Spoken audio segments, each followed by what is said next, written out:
வாழ்க வளமுடன்.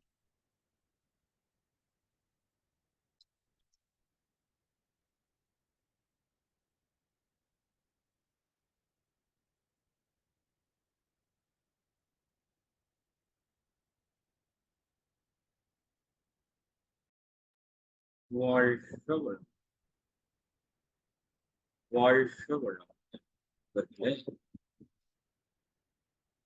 தியான நிலையில் ஒரு நிமிடம்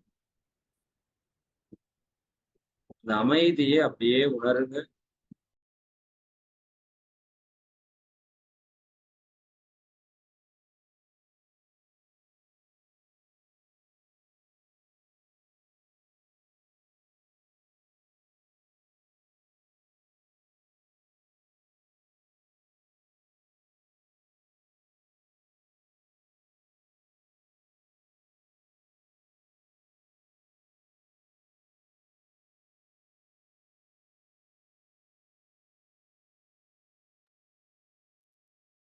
வாழ்க வையகம். வாழ்க வையகம். வாழ்க வளம். குரு வாழ்க. குருவே வாழ்க இறைநிலை. வாழ்க பிரபஞ்சம். வாழ்க வையகம். வாழ்க வளம். வாழ்க வளம்.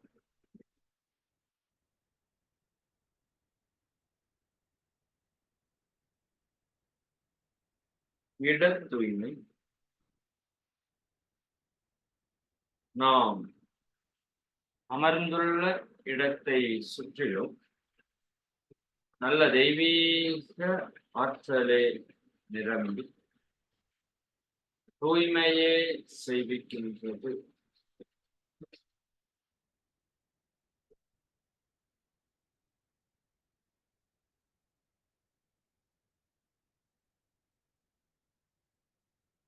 நாம் அமர்ந்துள்ள நமது இல்ல வளாகம் முழுவதும் தெய்வீக சக்தி நிரம்பி இருப்பதை உணர்கிறோம். நாம் அமர்ந்துள்ள நமது இல்ல வளாகம் முழுவதும் நல்ல தெய்வீக ஆற்றலே நிரம்பி தூய்மையே செய்விக்கின்றது.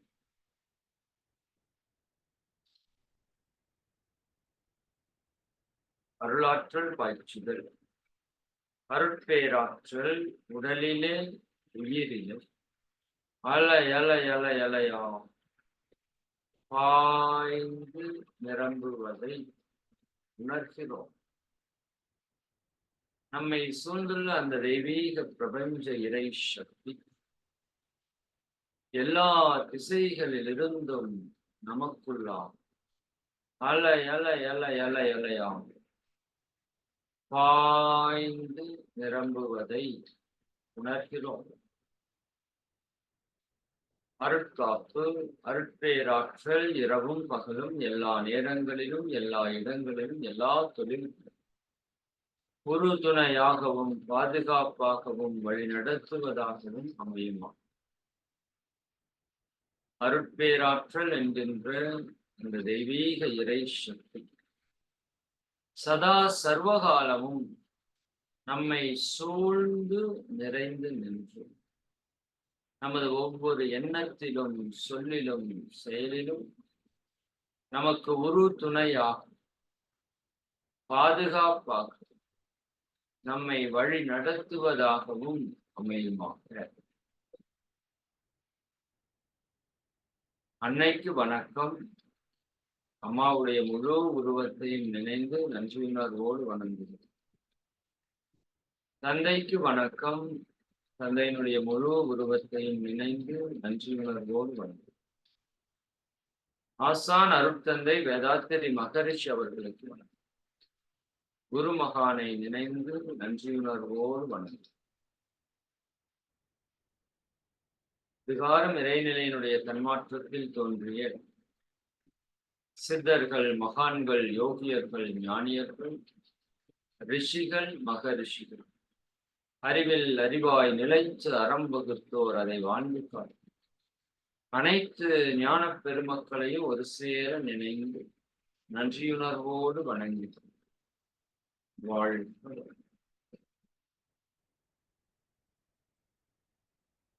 எல்லாம் வல்ல அருட்பேராற்றலையும் அதன் அனைத்து தன்மாற்ற நிலைகளையும் பஞ்சபூதங்களையும் நவக்கோள்களையும் பிரபஞ்ச அன்னையையும் அனைத்து உயிர்களும் ஒரு சேர நினைந்து நன்றியுணர்வோடு வணங்கி அன்னை தந்தை ஆசான் குருமார்கள் தெய்வீக சக்திகளிடமிருந்து வரக்கூடிய தெய்வீக ஆசி பரிபூரணமாக பெற்றுக்கொள்ளும். அனைவருக்கும் ஆசிகள். தியானம், சுவாச தியானம். நமது நாசி துவாரத்தின் வழியாக மூச்சுக்காற்று உள்ளே செல்வதையும் வெளியே செல்வதையும் கூர்ந்து கவனிப்போம்.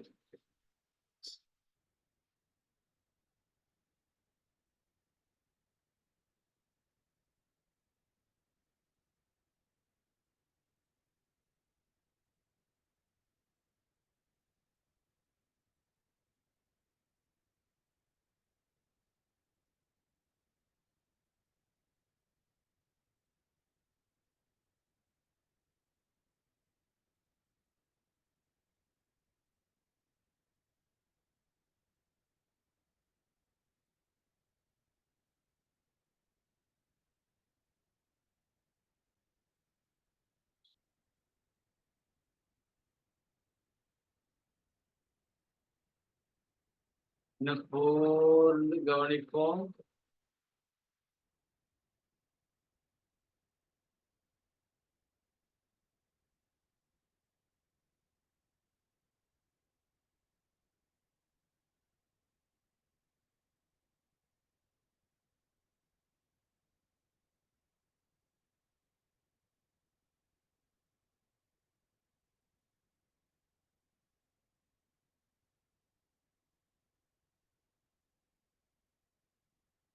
எண்ணங்கள் தோன்றுவது மனதின் இயல்பு. எண்ணத்தின் பின் செல்லாது நான் தியானித்துக் கொண்டிருக்கின்றேன் என்ற உணர்வு சுவாச ஓட்டத்தையே கவனிப்பேன்.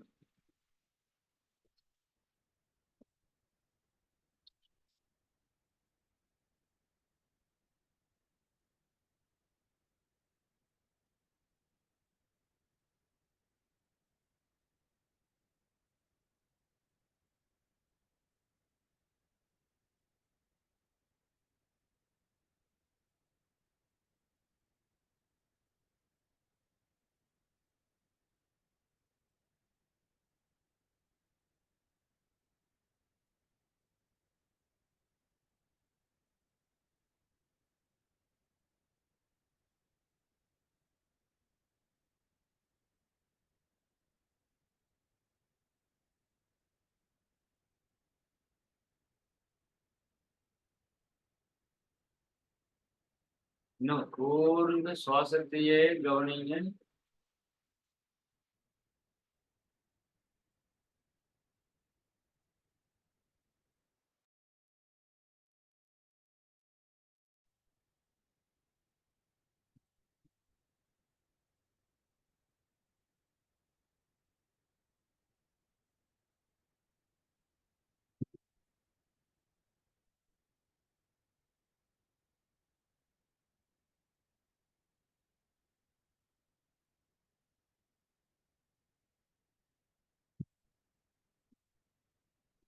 சுவாசத்தை கூர்ந்து கவனிக்க கவனிக்க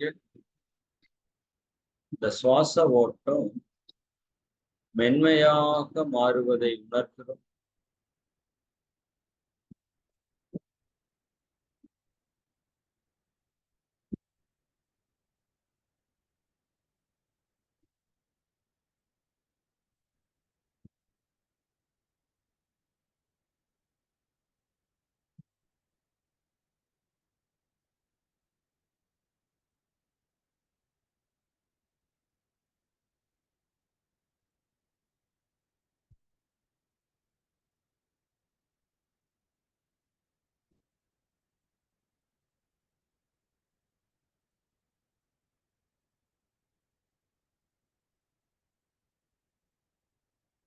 வாழ்க. நம்முடைய மனம் ஒரு ஆழ்ந்த அமைதியில் இருக்கிறத உணர முடியும். ஆழ்ந்த அமைதியில் இருக்கிற மனதிற்கு ஆற்றல் அதிகம். அந்த தவ ஆற்றலை உடல் முழுவதும் பரவு, அப்படியே உச்சி முதல் பாதம் வரை இந்த உடலையே கவனி. ஒரு எனர்ஜி, ஒரு ஆற்றல் உங்களுக்குள்ள பாயறத உணரும். தவ ஆற்றலால் உடலும் உள்ளமும் தூய்மை அடையட்டும், மேன்மை பெறட்டும். சங்கல்பம். அருட்பேராற்றல் பொன்னையினால் உடல் நலம், நீலாயுள், நிறை செல்வம், உயர் புகழ், மெய்ஞானம் ஓங்கி வாழ்வு. அருட்பேராற்றல் என்கின்ற தெய்வீக இறை சக்தியினுடைய கருணையினால் நான் நல்ல உடல் நலத்தோடு இருக்கின்றேன். நீண்ட நாள் ஆரோக்கியமாக வாழ்கின்றேன். என் வாழ்விற்கு தேவையான எல்லா செல்வங்களையும் வளங்களையும் நிறைவாக பெற்று பிறருக்கு நன்மையே செய்யக்கூடிய குணத்தினால் பிரபஞ்ச உயிர்கள் அனைத்தும் நம்மை வாழ்க வளமுடன் என்று வாழ்த்தக்கூடிய உயர் புகழை பெற்று இறை சக்தியோடு இணைந்து எல்லா உயிர்களையும் எல்லா பொருட்களையும் இறையாக கண்டு அன்பும் கருணையுமாக பேரின்பத்தில் வாழ்க. வாழ்க.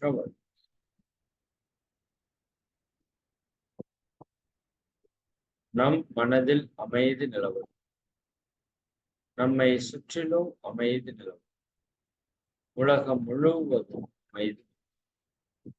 ஒரு ஆழ்ந்த சுவாசம் எடுத்து ஓம் சாந்தி சொல்லி நிறைவு செய்யும். ஓம்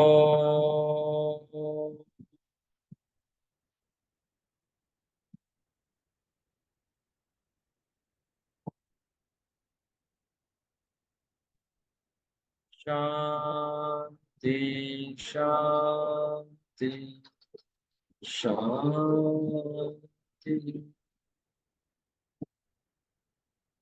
மெதுவாக கைகளை பிரித்து ஓசையின்றி மென்மையாக தேய்த்து இரண்டு உள்ளங்கைகளையும் கண்களில் முற்றி முகம் முழுவதும் வருடி கொடுத்து கைகளை நன்கு மேலே உயர்த்தி சேர்த்து ஒரு ஆழ்ந்த சுவாசம்.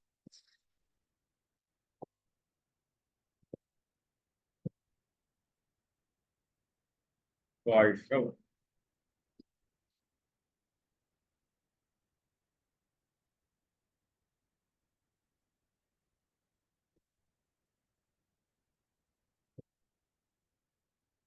வாழ்க வளமுடன். கொஞ்சம் உடலை ரிலாக்ஸா உட்காந்துக்குங்க. கை கால் தளர்வு பண்ணிக்கோங்க.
வாழ்க வளமுடன்.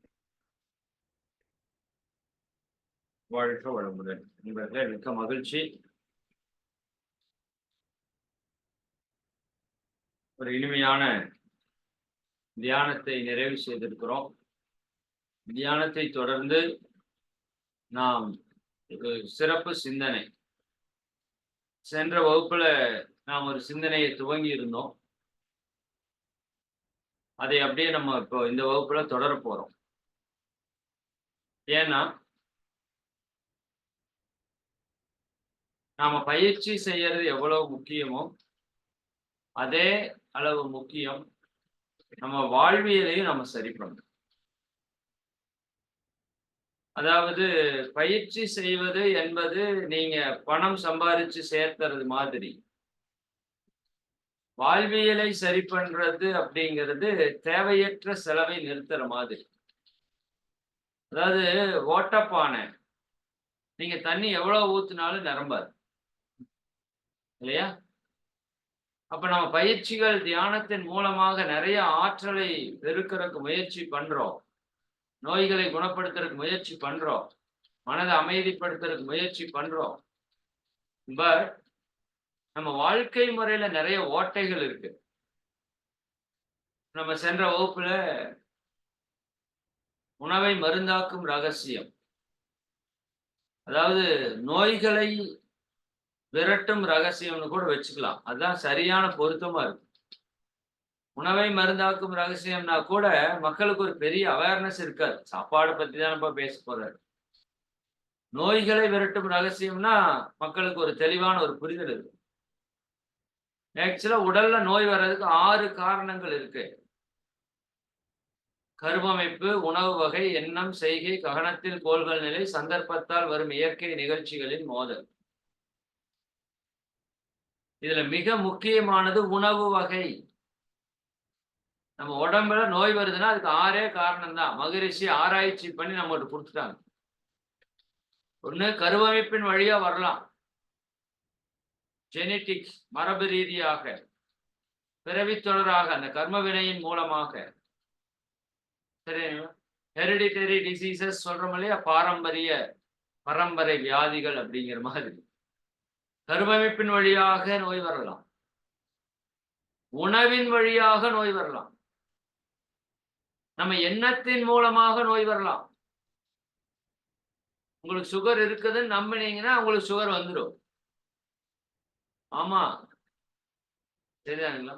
கொரோனா என்னை தாக்கிருச்சு நீங்க நம்பிட்டீங்கன்னா கொரோனா தாக்குன எல்லா எஃபெக்டும் உங்க உடம்புல வந்துடும்.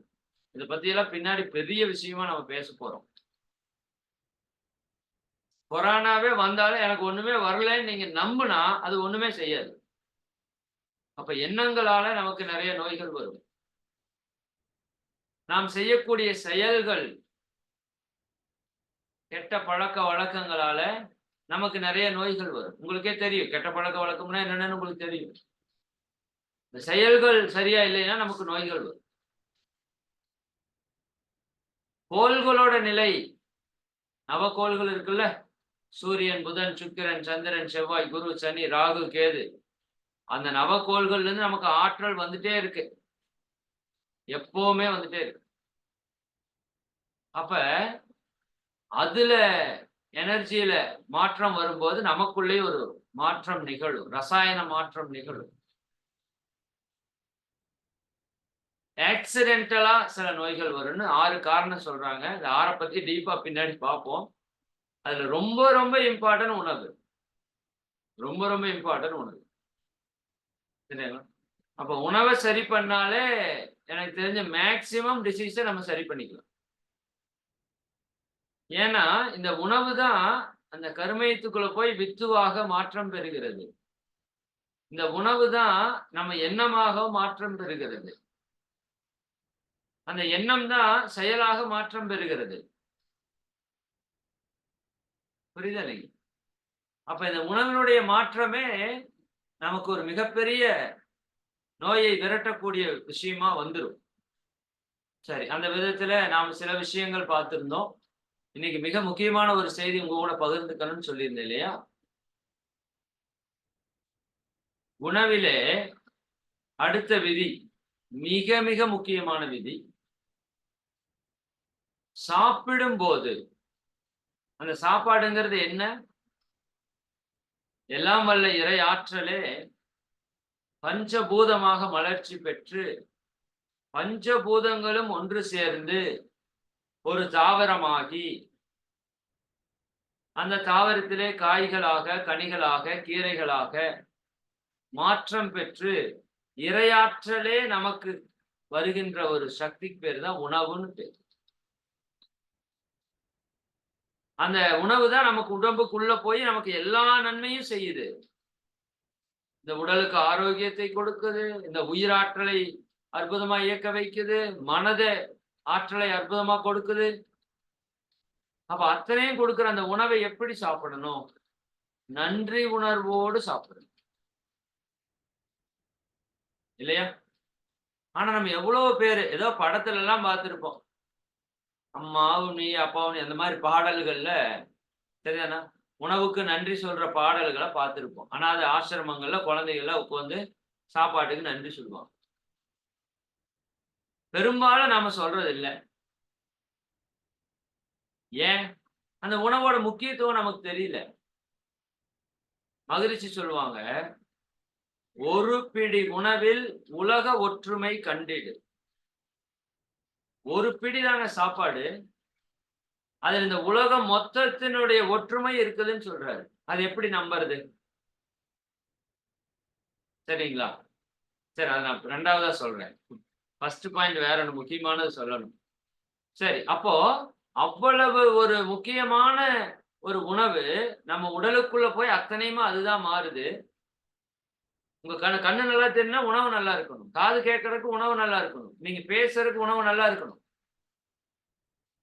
அதனால தான் சொல்லுவாங்க, வயிறு அல்ல உயிருன்னு சொல்லுவாங்க. மனதில வைத்துக் கொள்ளுங்க. அது வயிறு அல்ல, அது உயிர். வயிறு கெட்டால் உயிர் கெடும். சாப்பாடு போட நிறுத்தீங்கன்னா உயிர் போயிரும். வயிறு அல்ல அது உயிரு. அப்ப உணவு அல்ல, அது உயிர். அப்ப அந்த உயிருக்கு நம்ம எவ்வளவு மதிப்பு குடுக்குறோமோ, அந்த மதிப்ப அந்த உணவுக்கு குடுக்கணும். அதனால தான் உணவை வேஸ்ட் பண்ணக்கூடாது. சரிங்களா? அது பாவம் பிடிச்சுக்கும். ஏன் சொன்னாங்க? சரியா? அப்ப அது அவ்வளவு உயர்ந்தது. சரி, அந்த உணவை நாம உண்ணும்போது, எப்படி உண்ணுகின்றோம்னு நீங்க கவனிச்சு பாருங்களேன். என்னவெல்லாம் பண்ணிட்டு உண்றோம்? நம்ம சேட்டைக்கு அளவே கிடையாது. முன்னாடி உட்கார்ந்திருப்போம். எல்லாம் தட்டு, கண்டதெல்லாம் கொண்டாந்து வச்சிருப்போம். சரியா? டிவி ஓடும்.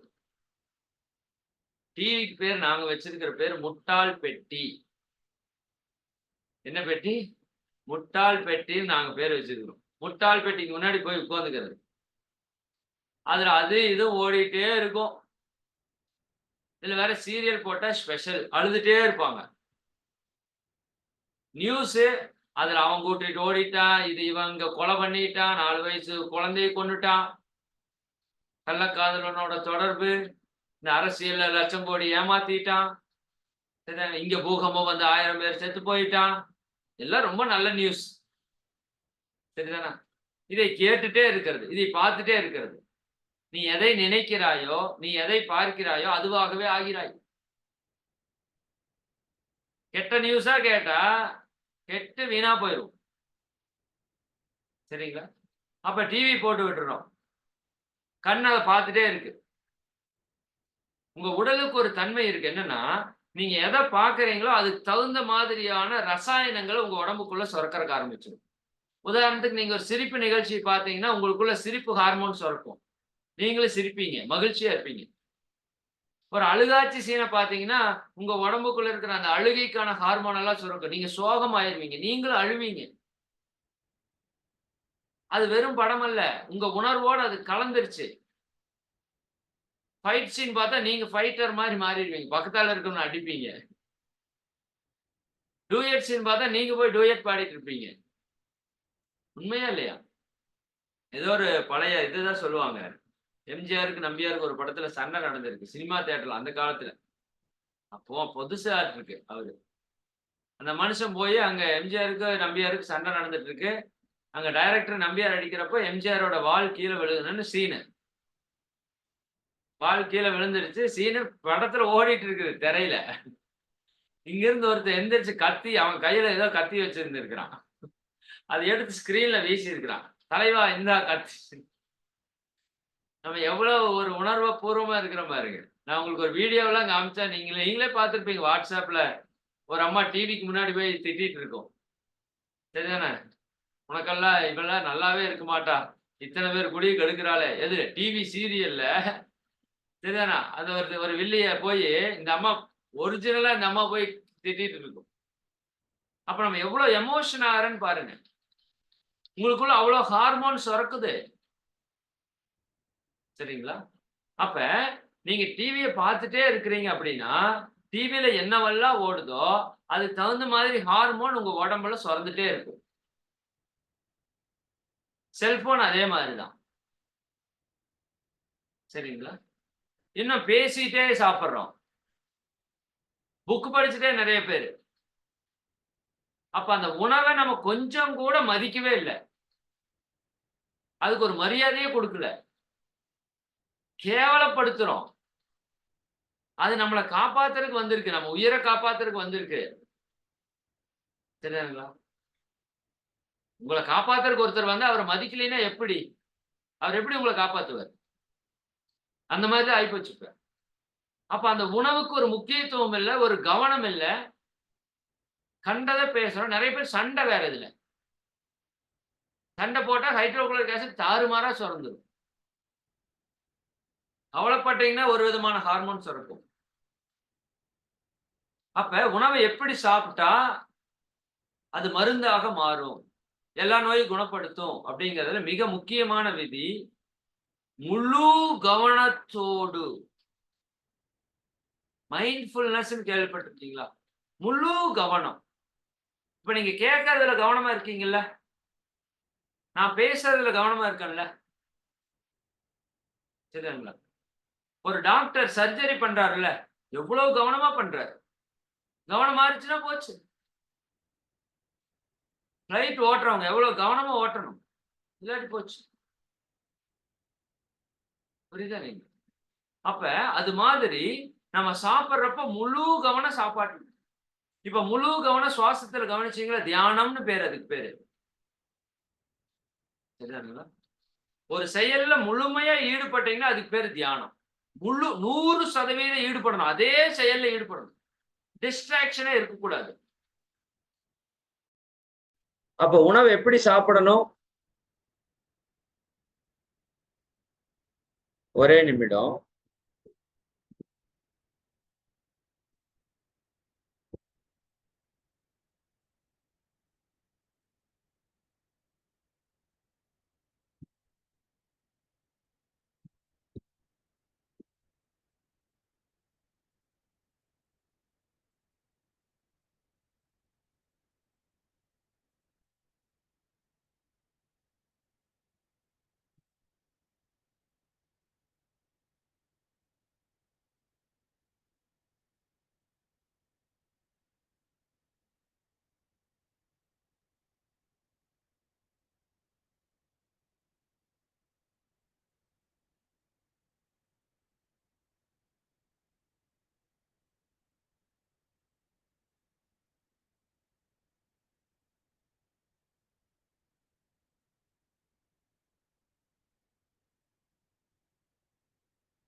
நண்பர்களே ஒரே நிமிடம்.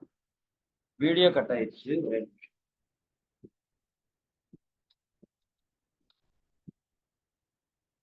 இப்ப நீங்க எப்படியெல்லாம் சாப்பிடுறீங்கன்னு ஒரு நிமிஷம் யோசிச்சு பாருங்களேன். உங்க வீட்ல இருக்கிறவங்க, நாம.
ஓகே, மன்னிக்கணும். சரி, வீடியோ ஏதோ கொஞ்சம் டிஸ்டர்ப் ஆயிருச்சு. சரி, உங்களுக்கு லேப்டாப் வீடியோ தான் இன்னைக்கு. ஓகே.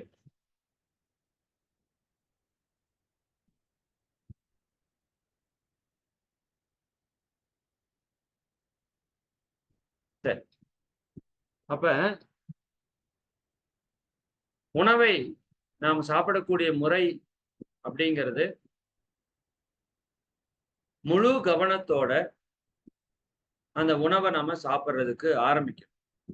சரிங்களா? அப்ப முழு கவனத்தோட அந்த உணவை சாப்பிடும்போது உங்க உடல்ல என்ன நடக்கும்னா, நீங்க என்ன சாப்பிடுறீங்களோ அதுக்கு தகுந்த மாதிரியான ரசாயனங்கள உங்க உடல் சுரக்கறக்கு ஆரம்பிக்கும். அதனாலதான் எடுத்த உடனே உணவ கையில எடுத்து காயகல்ப பயிற்சி பண்ணவங்க காயகல்ப பயிற்சி பண்ணுவாங்க. மத்தவங்க என்ன பண்ணலாம், அந்த உணவ கையில எடுத்துட்டு ஒரு நன்றி சொல்லலாம். ஒரு 1 நிமிஷம், ஒரே நிமிஷம் 60 நொடி, 1 நிமிஷம் ஒரு நன்றி சொன்னோம்னா, என்ன ஆகும்னா, அந்த உணவு என்ன உணவோ, அதற்கு தகுந்த மாதிரியான ரசாயனங்கள உங்க உடம்பு சுரந்து, அதை ஜீரணம் பண்றதுக்கான எல்லா ஏற்பாடையும் பண்ணி வச்சுரும். ஓகேவா? அப்ப அந்த உணவு செரிப்பதற்கான அத்தனை ரசாயனங்களும் உங்க உடல்ல தயாராயிரும்.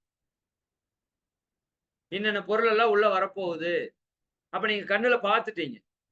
ஒரு விஷயத்த உணவ கண்ணுல பார்த்துட்டீங்க. 2 சப்பாத்தி, கொஞ்சம் சாப்பாடு, கொஞ்சம் காய், கொஞ்சம் பருப்பு இதெல்லாம் பார்த்த உடனேயும், அந்த உடம்பு ஐடியா பண்ணியிருக்கும். இதெல்லாம் இவங்க சாப்பிட போறாங்க. இது எல்லாம் ஜீரணம் பண்றதுக்கு நான் என்னென்னவெல்லாம் ரசாயனம் சுரக்கணுமோ எல்லாத்தையுமே சுரந்து ரெடி பண்ணி வச்சுரும். அப்படி நீங்க சாப்பிட்டா, அந்த உணவு அமிர்தமாக மாறும். அற்புதமா மாறும், அமிர்தமா மாறும். ஓகேவா? சரி. அதே நீங்க மற்ற விஷயங்கள்ல கவனம் செலுத்தி நம்ம உணவ எடுத்துக்கிட்டோம் அப்படின்னா, நிச்சயமா அந்த உணவு நமக்கு ஒரு பிரச்சனையா தான் மாறும். இன்னும் அது பல நோய்களை வேற உற்பத்தி பண்ணும். சரிங்களா? சரி. அப்ப உணவை சாப்பிடும்போது இனிமேல் இன்னைக்கு மதியத்திலிருந்து உணவ நீங்க சாப்பிடுறப்ப, முழு கவனத்தை உணவுல வச்சு, ஒரு வாய் எடுத்து வாயில போட்டீங்கன்னா, அந்த சுவைய உணரணும். சுவை மருத்துவம்னு இருக்குதுன்னு நான் சொன்னேன். ஒவ்வொரு சுவையும் 6 சுவை இருக்கு நம்ம உடம்புல. 12 ராஜ உறுப்புகள் இருக்கு. 2, 2 ஜோடி ஜோடியா இருக்கு. சரிங்களா? உதாரணத்திற்கு நீங்க உப்பு அப்படிங்கிற சுவை உங்களுடைய சிறுநீரகத்தையும், சிறுநீர் பை இருக்கு இல்லையா? Gall bladder. Sorry urinary bladder. Kidney and urinary பிளாடர சரி பண்ணணும்னா, உப்பு சுவையே போதும். சுவை மருத்துவம். சரிங்களா? காரம் நுரையீரலையும், பெருங்குடலையும் இயக்கக்கூடிய ஆற்றல் கொண்டது. சரிங்களா? அப்படி 6 சுவைக்கும் உங்க உடம்புல இருக்கிற ஒவ்வொரு சுவைக்கும் 2, 2 ராஜ உறுப்புகள் செயல்படும். இது இயற்கை மருத்துவத்துல ஒரு மிக முக்கியம். அப்ப நீங்க நாக்குல அந்த டேஸ்ட்ட வச்ச உடனேயுமே, அந்த சுவை உங்க உடம்புக்குள்ள எனர்ஜியா கன்வெர்ட் ஆகும். சார் எப்படி சார் சொல்றீங்க? நம்ப முடியலையே. நீங்க பாருங்க, நல்ல பயங்கரமான பசியோட போறீங்கல்ல, போறோம். போயிட்டு சாப்பிடுறோம். சாப்பிடுறப்ப நல்லா கவனிங்க. நீங்க சாப்பிட்ட சாப்பாடு வாயில போட்டு உள்ள போயி, ஜீரணமாயி, குடல்ல இருந்து ரத்தத்துக்கெல்லாம் செல்களுக்கெல்லாம் போயி, அப்புறம் தான் பசி அடங்குதா? சாப்பாட்ட வாயில வச்சோனே அடங்குது. சாப்பாட்ட வாயில வச்ச அடுத்த செகண்டே பசி அடங்கிருது. என்ன ஒரு ஆச்சரியம் பாருங்க. அது இன்னும் உள்ளயே போகல. ஒரு இட்லி எடுத்து சட்னி தொட்டு நாக்குல வச்ச உடனே பசி ஸ்டாப் ஆயிரும். எப்படி? அந்த உணவுல இருக்கிற டேஸ்ட்ட உங்க டேஸ்ட் பட்ஸ் உறிஞ்சு இம்மீடியட்டா உடல் முழுக்க அனுப்பிச்சிடும். அப்புறம் எப்படி சாப்பிடணும்? ரசிச்சு, ருசிச்சு சாப்பிடணும். ஒரு சட்னி வச்சாங்கன்னா, வாயில வச்சு டேஸ்ட் பண்ணா, அதுல என்னென்ன இருக்குது இன்கிரிடியன்ட்ஸ்ன்னு நமக்கு தெரியணும். நமக்கு என்ன சட்னி சாப்பிட்டோம்னே தெரியாது. அப்படிதான் நம்ம சாப்பிடுவோம். சரிதானுங்களா? என்ன சாப்பிடுறோம்னே தெரியாது. சரி, அப்படியெல்லாம் ஆயிப்போயிரும் நெறைய சூழல். ஏன்னா கவனம் முழுக்க வேற எங்கேயோ இருக்கு. அப்ப கவனம் முழுக்க வேற எங்கேயோ வச்சு டிவிலயோ செல்போன்லயோ கவனத்தை வச்சுட்டு நீங்க சாப்பிடுறீங்கன்னா உங்ககிட்ட சுரந்து இருக்கிற ஆசிட் நீங்க டிவி செல்போன்ல பாக்குற சீனுக்கு தகுந்த மாதிரி இருக்கும். போடுற சாப்பாட்டுக்கு அதுக்கு சம்பந்தமே இருக்காது. டைஜஷன் ப்ராப்பரா நடக்காது. அது கெட்ட உணவாக போய் உடம்புக்குள்ள பல நோய்களை உற்பத்தி. சிம்பிள். அப்ப இன்றிலிருந்து முழு கவனத்தையும் சாப்பாட்டுல வச்சு சாப்பிடுறது. ஒரு வாய் எடுத்து வாயில போட்டா நல்லா மெல்லணும். சார், இம்மீடியட்டா எனக்கு என்னோட உடம்புல இருக்கிற நோய் குணமாகணும். அதுக்கு ஏதாவது சொல்லுங்க சார். Simple method. கண்களை மூடி அதே மாதிரி சாப்பிடுங்க. இதுக்கு பேரு உணவு தியானம்னு பேரு. தேநீர் தியானம்னு கேள்விப்பட்டிருக்கீங்களா? சரிதானே? நடை தியானம். இப்படி நிறைய தியானம் இருக்கு. ஆயிரக்கணக்கான தியானம் இருக்கு. இது உணவு தியானம். சரிங்களா? அப்ப உணவு ஒரு வாய் எடுத்து வாயில போடணும். நல்லா மெல்லணும். உமிழ்நீரோட கலக்கணும். அதை அப்படியே ரசிக்கணும், ருசிக்கணும். அப்படியே உள்ள போகணும். அப்ப கண்ணு திறந்திருந்தா கண்ணு அங்கேயும் இங்கேயும் பார்க்கும். கவனம் சிதறும். கண்ணை மூடிக்கணும். கண்ணை மூடிட்டு சாப்பிட்டு பாருங்க. அந்த உணவு எப்படி இருக்குன்னு தெரியுங்களா? அமிர்த மாதிரி. இதுதாங்க வாழ்றதுங்கிறது. வாழ்றதுங்கிறது என்னவோ அல்ல. இந்த உணவை சாப்பிடுறப்ப நீங்க வாழணும். என்ஜாய் பண்ணணும். சரியா? ஒரு தண்ணி குடிக்கிறப்ப நம்ம வாழணும். அந்த தண்ணி அப்படியே ரசிச்சு, ருசிச்சு, வாயில அப்படியே கொப்பளிச்சு, அந்த ஃபீல் பண்ணி அதை உள்ள அனுப்பி பாருங்க. தண்ணி அற்புதமான விஷயங்க. தண்ணிக்குள்ள அவ்வளவு ஆற்றல் இருக்கு. நம்ம உடம்புல 72 பங்கு தண்ணி. இந்த தண்ணி எப்படி மருந்தா மாத்துறதுங்கிறது நான் அடுத்தது சொல்றேன். Very very powerful method. அப்ப உணவை நீங்க மாத்துறதுக்கு வாயை மூடி மென்னு சாப்பிடுறப்ப முழு கவனம், ஃபுல் கவனம் சாப்பாட்டிலேயே வச்சு சாப்பிடணும். சரியா? வேற எந்த வேலையும் பார்க்க கூடாது. இது ரொம்ப ரொம்ப முக்கியமான ஒரு விஷயம். அடுத்தது, சாப்பிடுறப்ப கீழே தரையில உட்கார்ந்து தான் சாப்பிடணும். சமணங்கால் போட்டு தான் சாப்பிடணும். இது கொஞ்சம் ஊட்டி போன்ற குளிர் பிரதேசத்துல இருக்கிறவங்க வேணா விட்டுருங்க. உங்களுக்கு கீழே உட்கார்றதுக்கு முடியாதுன்னா நீங்க டைனிங் டேபிள் ஏதோ ஒன்று யூஸ் பண்ணிக்கோங்க. வேற வழி இல்லைன்னா. ஆக்சுவலா நல்லா புரிஞ்சுக்கோங்க. இந்த சேரு, சோஃபா, கட்டிலு, டைனிங் டேபிள் இதெல்லாம் யாரு கண்டுபிடிச்சதுன்னா வெளிநாட்டுக்காரங்க. அவங்களுக்கு பயங்கரமான குளிர் பிரதேசம். அவங்க கீழே உட்கார்ந்தா விரைச்சிரும். ஐஸ்ல உட்கார்ந்த மாதிரி. அப்ப அவன் கீழே உட்காரக்கூடாதுன்னு மேல கொஞ்சம் ஹைட் பண்ணி அவன் உட்கார்ந்தான். அதே மாதிரி அவன் வந்து குளிர் தேசம். அப்ப அவனுக்கு உடம்பு சூடாவே இருக்கணும். அதனால பெட் பண்ணிட்டான். பெட்டை ரெக்ஸின்ல பண்ணான். சரியானுங்களா? அது எப்பவுமே கதகதப்பா சூடா இருக்கும். நாம வெப்ப தேசத்துல வாழ்றோம். அவன் குளிர் தேசத்துல வாழ்றான். குளிர் தேசத்துல வாழ்ற ஆட்டுக்கு, செம்மறி ஆட்டுக்கு முடி அடர்த்தியா இருக்கு. ஏன்னா அந்த குளிர் தாங்கணும். நம்ம நாட்டுல வாழ்ற ஆட்டுக்கு அந்த அவ்வளவு அடர்த்தி இருக்காது. ஏன்னா இது வெப்ப பூமி. அப்ப அது மாதிரி நம்ம எதுக்கு பண்றோம், ஏன் பண்றோம்னு தெரியாமயே பண்ணியே எல்லாம் வாழ்க்கை வீணா போகும். அப்ப சாப்பிடுறப்ப டைனிங் டேபிள் இன்னையிலிருந்து அதை பயன்படுத்த கூடாது. நீங்க ரொம்ப முடியல சார், என்னால உட்கார்ந்தாலே எந்திரிக்க முடியாது சார், எனக்கு கால் உடைஞ்சிருக்கு சார், அப்படியெல்லாம் இருந்தா ஓகே. பட் மத்தவங்க எல்லாமே இன்றிலிருந்து நீங்க தொடங்குங்க. கீழே அமர்ந்துதான் சாப்பிட வேண்டும். ஏன் அப்படி அமர்ந்து சாப்பிடணும்னு ஒரு விளக்கம் சொல்றாங்க முன்னோர்கள்.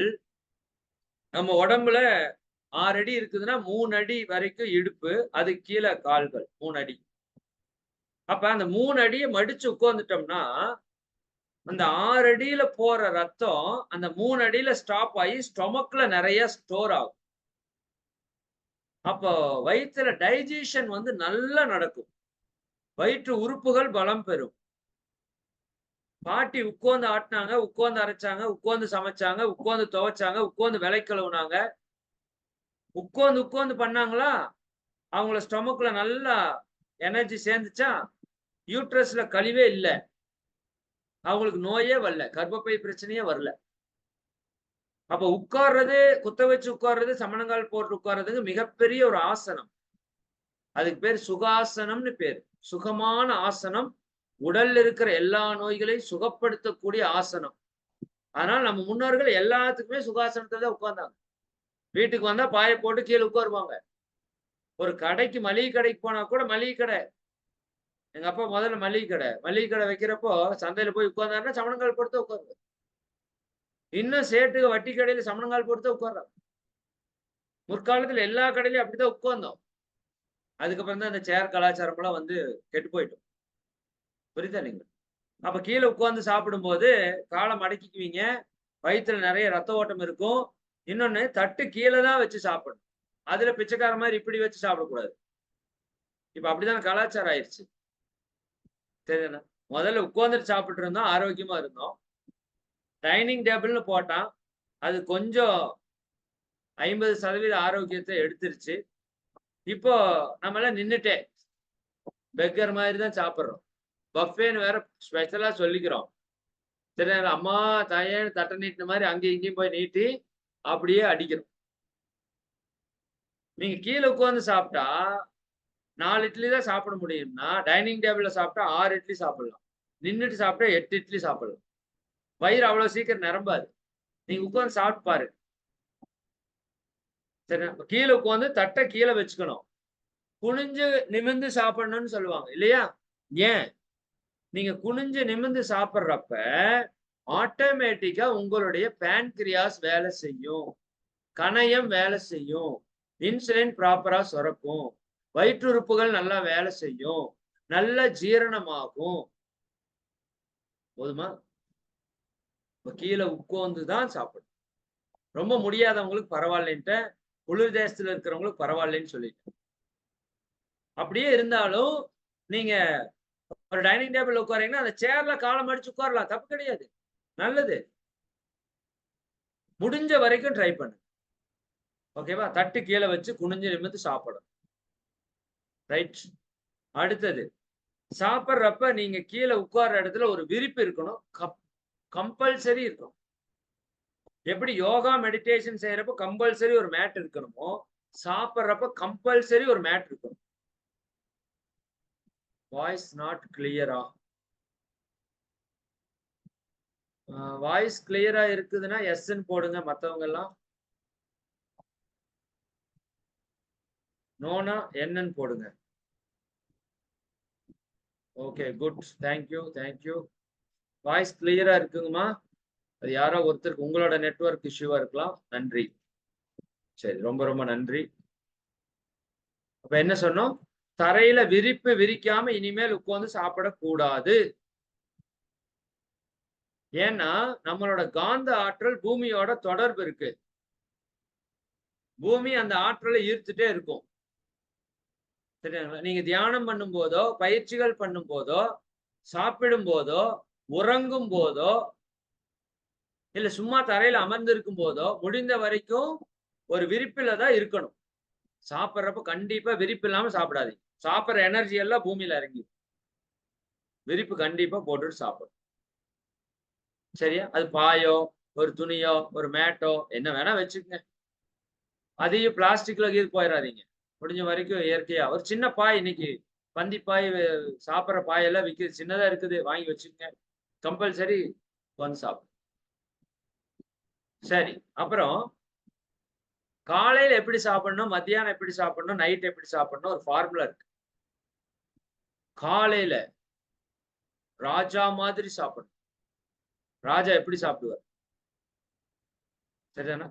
நல்ல சத்தான ஆற்றல் மிகுந்த உணவை தேர்ந்தெடுத்து சாப்பிடுவார்.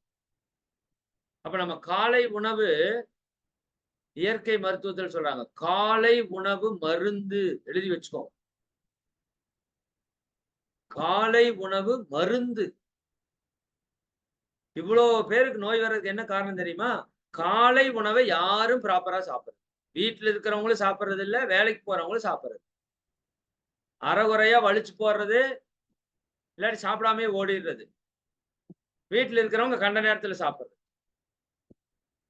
காலை உணவு மருந்தாக வேலை செய்யும். சரிங்களா? அதனாலதான் எந்த இயற்கை மருத்துவ உணவு மருந்து கொடுத்தாலும் காலையில வெறும் வயித்துல சாப்பிடுங்கன்னு சொல்லுவாங்க. ஏன்? வெறும் வயித்துல எதை போட்டாலும் அப்படியே அதுல ரத்தத்துல கலக்கும். அப்ப காலை உணவு எப்படி சாப்பிடணும்? நல்ல சக்தி மிக்க சுத்தமான உணவை எடுத்து தேர்ந்தெடுத்து சாப்பிடணும். அப்ப காலையில நேரத்துல பழங்கள் சாப்பிடலாம், காய்கறிகள் சாப்பிடலாம், முளைக்கட்டிய தானியங்கள் சாப்பிடலாம். சரிங்களா? இதெல்லாம் வெரி வெரி ஹை குவாலிட்டியா இருக்கிற விஷயம். இயற்கை சமைத்து கொடுத்த உணவு, நாம சமைக்காத உணவு. இயற்கை சமைத்து நம்ம சாப்பிட கொடுத்த உணவு. இல்லைன்னா அந்த ட்ரை ஃப்ரூட்ஸ் கொஞ்சம் எடுத்துக்கலாம் காலையில. ரொம்ப நல்லது. ட்ரை ஃப்ரூட்ஸ் அவ்வளவு எனர்ஜி இருக்கு. ஒரு ஒரு மரத்துக்குள்ள இருக்கிற அத்தனை எனர்ஜியும் விதைக்குள்ள அடக்கமா இருக்கு. ட்ரை ஃப்ரூட்ஸ் எடுத்துக்கலாம். சரிங்களா? அதற்கு அடுத்தது காலை உணவுல மிக சிறந்தது, முதல்ல சமைக்காத உணவு. அதுதான் வெரி வெரி பெஸ்ட். சரிங்களா? அது நீங்க நல்லாவே கூட எடுத்துக்கலாம். பழங்கள், ஒரு பப்பாளி எடுத்துக்கலாம், ஒரு மாம்பழம் எடுத்துக்கங்க. சரிதானா? அப்படி உங்களுக்கு பழங்கள் என்ன பிடிக்குமோ ஒரு பழத்தை மட்டும் நல்லா சாப்பிடுங்க. முளைக்கட்டி தானியங்கள் கொஞ்சம் எடுத்துக்கங்க.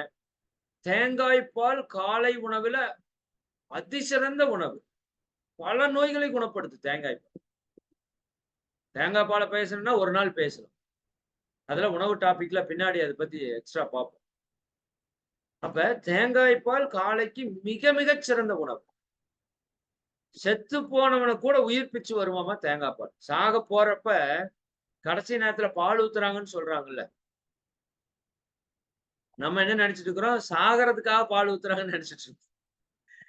ஆக்சுவலா பால் ஊத்துற சாகறதுக்காக இல்ல, பொழைக்க வைக்கிறதுக்கு.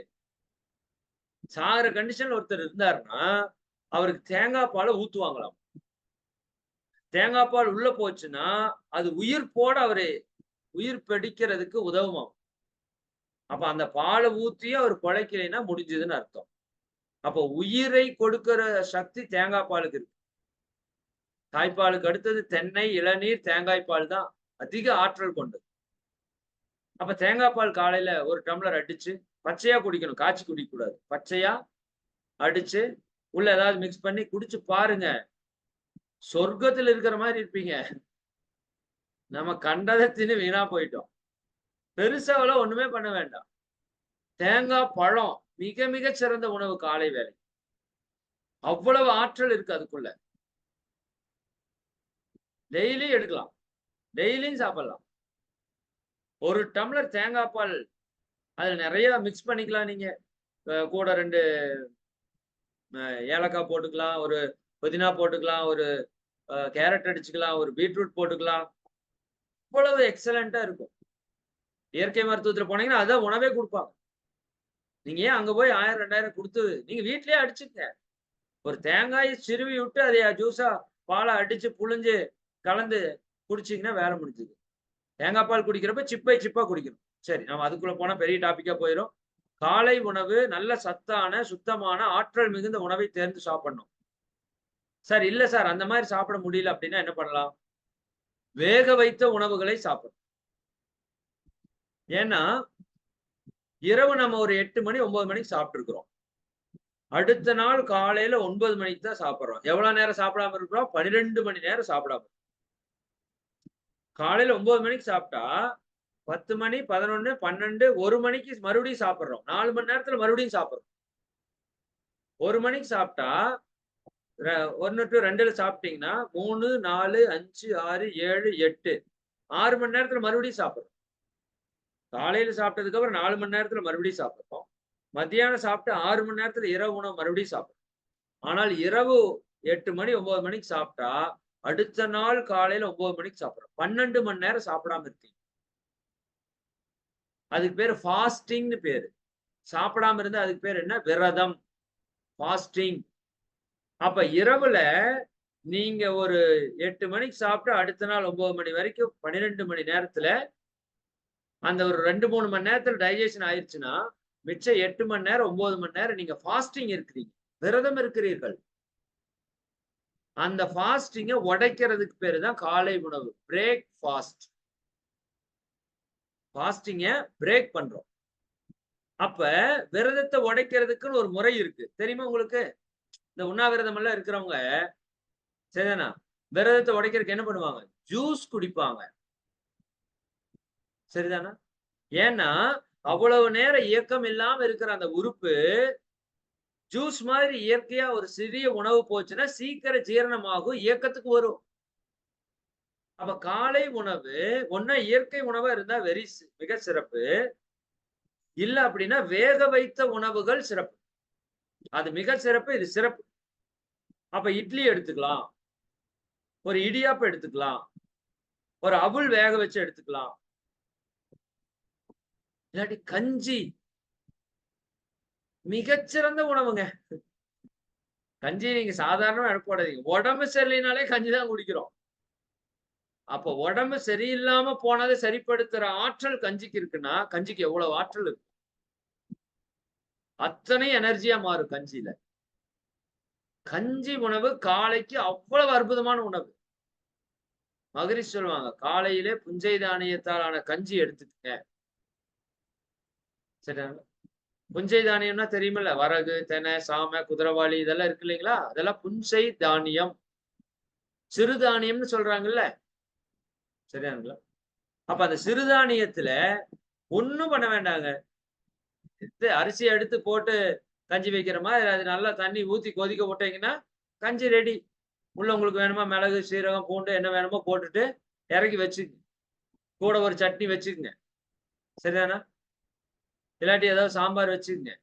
இல்லாட்டி சும்மாவே குடிங்க. இல்ல எனக்கு காரம் பிடிக்காதா, இனிப்பு போட்டுக்குங்க.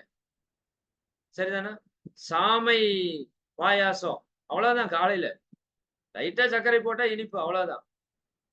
அப்படி இருக்கும் உடம்பு. நோய்கள் எல்லாம் காணாம போயிடும். அப்ப காலை உணவுல ஒண்ணு இயற்கை உணவு, இல்லாட்டி வேக வைத்த உணவு, இல்லைன்னா கஞ்சி. இந்த 3 மிக மிக சிறந்தது. எல்லாமே ஆற்றல் மிகுந்தது. சும்மா கிடையாது. சக்தி மிகுந்தது. காலை உலகத்திலேயே மிகச்சிறந்த காலை உணவு எதுன்னு எடுத்திருக்கான் தெரியுங்களா? வேர்ல்டுல ரிசர்ச். இட்லி, சட்னி, சாம்பார். சரிங்களா? இது வந்து செகண்ட் பிளேஸ். ஃபர்ஸ்ட் பிளேஸ் எது தெரியுமா? பழைய சோறு. பழைய சோறு தான் உலகத்தின் மிகச்சிறந்த காலை உணவுல ஃபர்ஸ்ட் பிளேஸ்ல இருக்கு.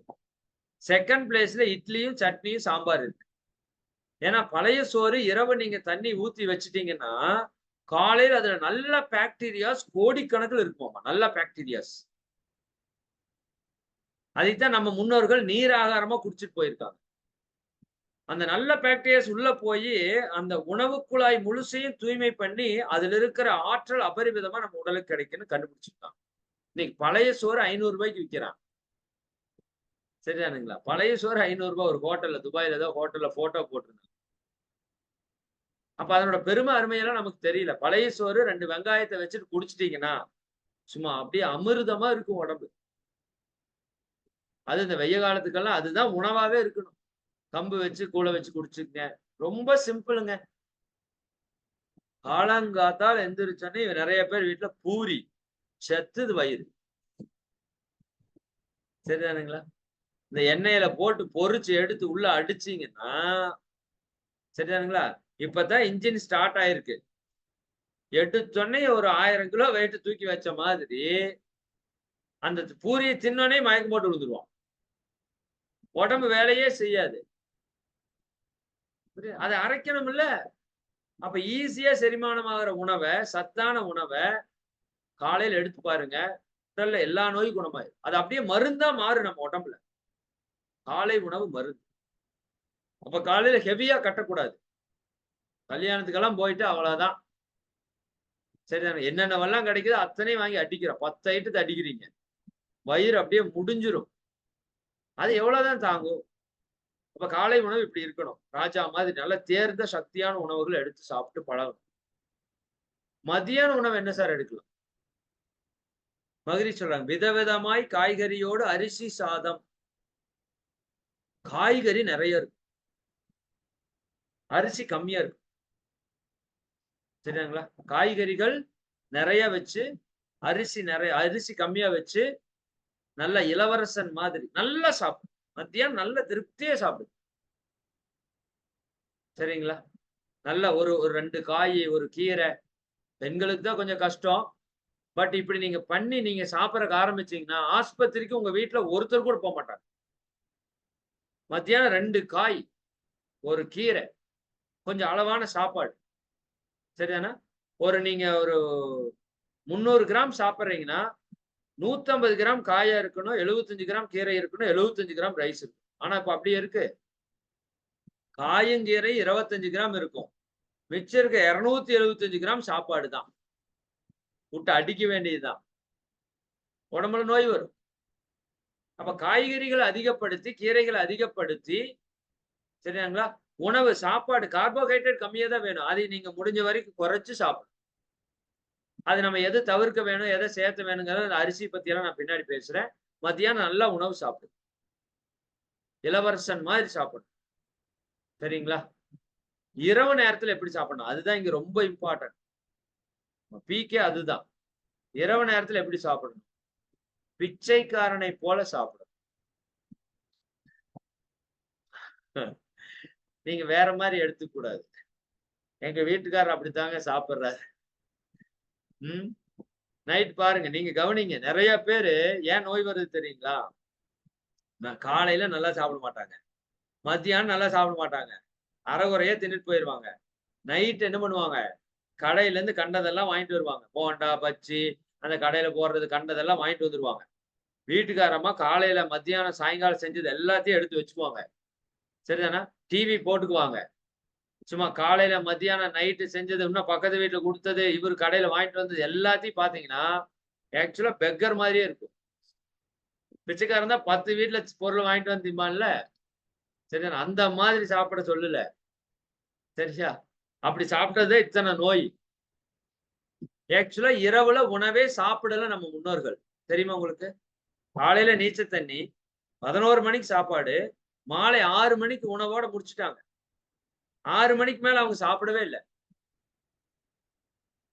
சூரிய உதயத்திற்கு முன்னாடி, சூரிய உதயத்திற்கு பின்னாடி, சூரிய அஸ்தமனத்துக்கு முன்னாடி சாப்பிட்டா நல்லா ஜீரணமாகும். சூரிய ஆற்றல் வேணும். நீங்க ஜீரணம் பண்றதுக்கு வெப்ப ஆற்றல் வேணும். அப்ப சூரிய அஸ்தமனத்துக்கு முன்னாடி சாப்பிட்டுருங்கன்னு இன்னைக்கு இயற்கை ஆராய்ச்சியாளர்கள், மருத்துவர்கள் எல்லாம் சொல்றாங்க. உங்களுக்கு நோயே வராதுங்கிறாங்க.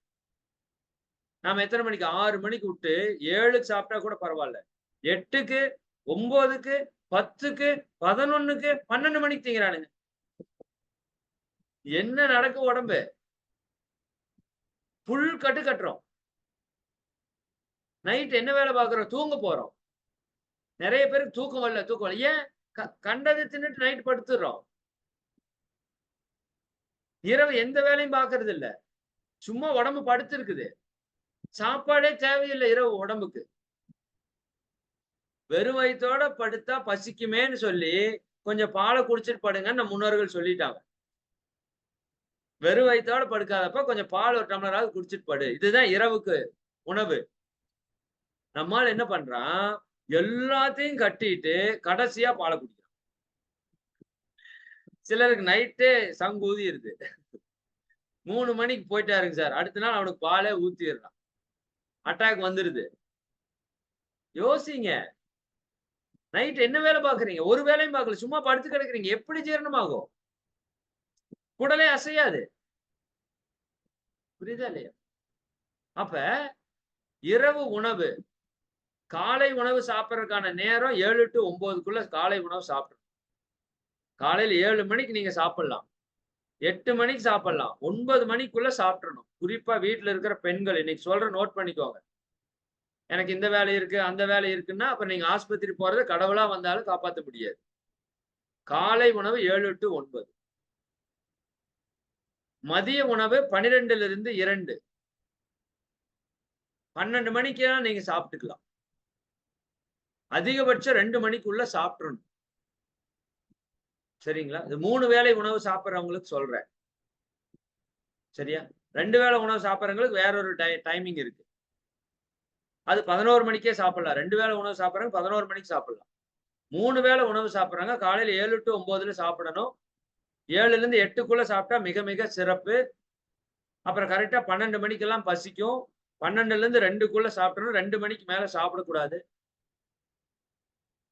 இரவு உணவு சரியானுங்களா?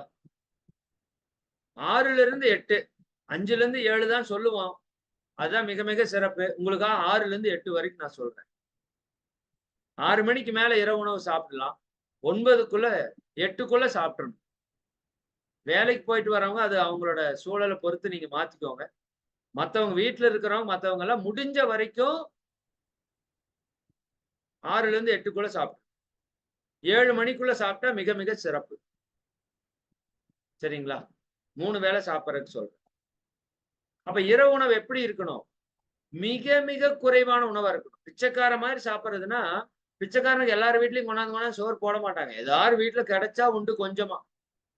அவனுக்கு நோயே வராது பாருங்க. பிச்சைக்காரன் நோயே வராது. ரோட்ல உட்கார்ந்து பிச்சை எடுத்து சாப்பிடுறாங்கல்ல, நோயே வராது. ஏன் வராது? அவனுக்கு பசி இருந்துட்டே இருக்கும். எப்பாச்சும் சாப்பாடு கிடைக்கும். சாப்பிட்டான்னா எனர்ஜியா கன்வெர்ட் ஆயிரும். அப்புறம் மறுபடியும் பசி இருக்கும். பசிச்சு பசிச்சு சாப்பிடுவான். நோயே வராது. நம்ம பசிக்க விடுறதே இல்ல. எல்லா நோயும் வந்துருது. பசி என்ன பண்ணும் தெரியுங்களா? பசி உங்க உடம்புல இருக்கிற கெட்ட செல்களை எல்லாம் அழிக்கும். பசி கெட்ட கொழுப்பை எல்லாம் கரைக்கும். கெட்ட சர்க்கரை எல்லாம் எரிக்கும். பசி செய்யும். அதனாலதான் சொன்னாங்க லங்கனம் பரம ஔஷதம். உண்ணாவிரதம் எல்லா நோய்களையும் போக்குவதற்கான மருந்து.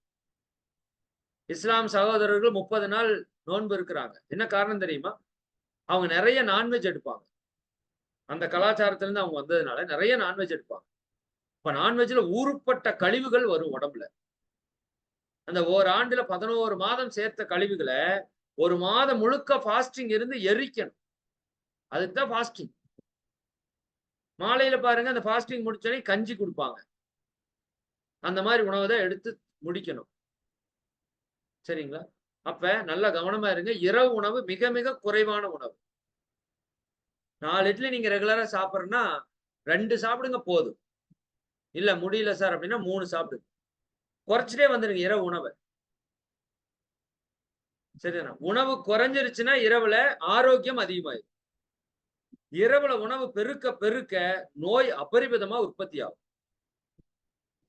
தூக்கத்தையே அது கெடுத்துரும். நான் சொல்லியிருப்பேன் உங்களுக்கு 2 மணி நேரத்துக்கு நீங்க தூங்குறதுக்கு 2 மணி நேரத்துக்கு முன்னாடியாவது சாப்பிட்டுருக்கணும். குறைஞ்சது. அப்ப 7 மணிக்கு சாப்பிட்டீங்களா? ஒரு 9 மணிக்கு படுக்க போறீங்களா? ஓகே. குறைவா தானே சாப்பிட்டுருக்கீங்க. 2 மணி நேரத்துல டைஜெஷன் ஆயிரும். அப்ப நீங்க தூங்க போனோனே உங்க உடம்பு தூக்கத்துக்கான வேலையை பார்க்கும். இப்ப நாம என்ன பண்றோம்? 10 மணிக்கு சாப்பிட்டுட்டு போய் படுக்கிறோம். 11 மணிக்கு சாப்பிட்டு போய் சாப்பிட்டோனே படுத்தீங்கன்னா, அது ஃபுல்லா வேற கட்டுறீங்க. 4 மணி நேரம், 5 மணி நேரம் ஆகும் ஜீரணம் ஆகுறதுக்கு. அப்ப காலையில எந்திரிச்சு எப்படி உடம்பு டயர்ட் இல்லாம இருக்கும்? உங்க உடம்பு ஜீரணம் பண்றதுக்கே நைட் ஃபுல்லா வேலை பார்த்துருச்சு. இந்த உடம்ப கிளீன் பண்ணி பிரபஞ்ச ஆற்றல இறக்குற தூக்கத்துக்கான வேலை நடக்கவே இல்ல. தூக்கமும் வராது நல்லா. டைஜெஷன் நடக்கிறப்ப தூக்கமும் நல்லா வராது. பிரபஞ்ச சக்தி வராது. டைஜெஷனும் ப்ராப்பரா ஆகாது. எல்லாம் கெடுத்து குடிச்சவர் பண்ணிட்டோம். இரவு உட்கார்ந்து ஃபுல் கட்டு கட்டி. அப்ப இரவு உணவை முடிஞ்ச வரைக்கும் குறைவா எடுத்து பழகுங்க. சரிங்களா? கொஞ்சம் ஆரம்பத்துல கஷ்டமா இருக்கும். உண்மைதான். இல்லைன்னாலாம் சொல்லல. தொடக்கத்துல சாப்பிடாம விட்டா ஏதோ செத்து போயிடுற மாதிரி நமக்கு தோணும். ஐயோ எனக்கு பசிக்குமே நைட்டு. சரி பசிச்சா சாப்பிட்டுக்கலாம். விட்டுருங்க. சரி அப்படி ஏதாவது பசிச்சா சாப்பிட்டுங்க. ஒரு 2 நாள் விட்டீங்கன்னா ஆட்டோமேட்டிக்கா உங்க உடம்பு பழகிரும். உடம்பு பழக்கம் தாங்க. அப்ப காலை உணவு நல்லா தேர்ந்தெடுத்த சத்தான சீக்கிரம் ஜீரணமாகக்கூடிய உணவுகளா சாப்பிடணும். மதியான உணவு நல்ல ஆரோக்கியமா உங்களுக்கு வேணுங்கிற மாதிரி பிரியப்பட்ட மாதிரி சாப்பிடுங்க. இரவு உணவு முடிஞ்ச வரைக்கும் குறைச்சு சாப்பிடுங்க. சரிதானா? உங்க உடல் அப்படியே காற்றுல மிதக்கிற மாதிரி இருக்கும் காலையில. சாப்பிட்டு பாருங்க. இரவும் சீக்கிரம் எளிமையா ஜீரணமாகற மாதிரி உணவா சாப்பிடுங்க. நிறைய பேர் நான்வெஜ் போய் நைட்ல சாப்பிடுறாங்க. இந்த உடம்பு என்ன நினைச்சிட்டீங்க? நான்வெஜ் நைட்ல சாப்பிடுறான். உடம்பு என்னத்துக்கு ஆகும்? எப்படிங்க அரைக்கும்? புரியுதா இல்லையா? அப்ப அவனுக்கு அட்டாக் வராம என்ன பண்ணும்? செத்து போயிருவான் சீக்கிரம். உணவுல ரொம்ப கவனமா இருக்கும். சரிங்களா? அப்ப இந்த மாதிரி உணவு எடுத்துக்கணும். சரி. அப்ப முழு கவனத்தோட சாப்பிடணும்னு சொல்லிட்டேன். இன்னொன்னு ரொம்ப முக்கியமான விஷயம். நன்றி உணர்வு சொல்லணுங்கிறதே பேசிட்டு இருக்கேன். சரி, இன்னும் 20 நிமிஷம் இருக்கு. தண்ணி குடிக்கிறது சாப்பிட்றப்ப. தண்ணி குடிக்கிறது ரொம்ப முக்கியம். பட் சாப்பிட்றப்ப தண்ணி குடிக்கிறது தேவையே இல்ல. ஏன்னு சொல்றேன் புரிஞ்சுக்கங்க. நீங்க சாப்பிடுறீங்க.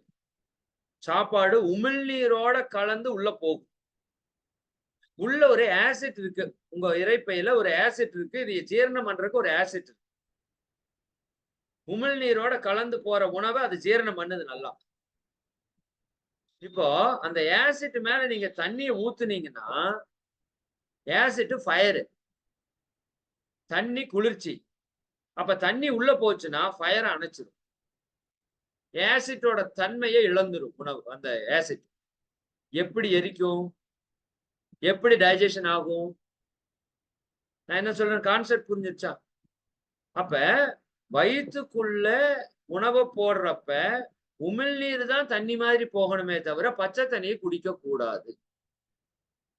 எவ்வளவு நேரத்துக்கு சார்? சாப்பிட்றதுக்கு முன்னாடி 1/2 மணி நேரத்துக்கு தண்ணி குடிக்க கூடாது. சாப்பிட்டதற்கு பின்னாடி 1/2 மணி நேரத்துக்கு தண்ணி குடிக்க கூடாது. சாப்பிட்றதுக்கு முன்னாடி 1/2 மணி நேரத்துக்கு முன்னாடி தண்ணி குடிச்சு, சாப்பிட்டதுக்கு அப்புறம் 1/2 மணி நேரம் கழிச்சு தண்ணி குடிச்சு, அப்ப நல்லது. அதுக்கு முன்னாடி பின்னாடி தண்ணி குடிச்சீங்கன்னா அந்த சாப்பிடுற டைஜஷன் ப்ராப்பரா நடக்காது. தண்ணியை ஊத்துன உடனேயும் அந்த ஆசிட் எல்லாம் டைல்யூட் ஆயிரும், நீர்த்து போயிரும், ஜீரணம் சரியா நடக்காது. நல்லா உருவாகிற உணவு, சர்க்கரை, நல்ல கொழுப்பு, நல்ல சக்திகள் எல்லாம் வீணா போன கெட்ட சக்தியா மாறிடும், உடம்புல நோய் வரும். Okay sir. அப்புறம் விக்கல் வந்துருச்சுன்னா நம்மளுக்கு நான் சொன்ன மாதிரி கண்ணை மூடி வாயை மூடி மென்னு சாப்பிட்டீங்கன்னா விக்கல் வராது. காரம் நிறைய இருந்தா விக்கல் வரும். ஏன் நீங்க காரம் அதிகமா போட்டுக்கிறீங்க? காரம் அதிகமா இருந்ததுன்னா லைட்டா பெனஞ்சு சாப்பிடுங்க. இல்லாட்டி தேங்காய் எண்ணெய் ஊத்தி சாப்பிடுங்க. வழியே இல்ல. இல்ல சார் நாக்குக்கு ருசியா வேணும், காரம் நல்லா, அப்போ விக்கல் வரத்தான் செய்யும். சரிதானா? அதுக்கு அது இல்லாம மாதிரி அந்த சுவையை அளவா சாப்பிட்டீங்கன்னா விக்கல் வராது.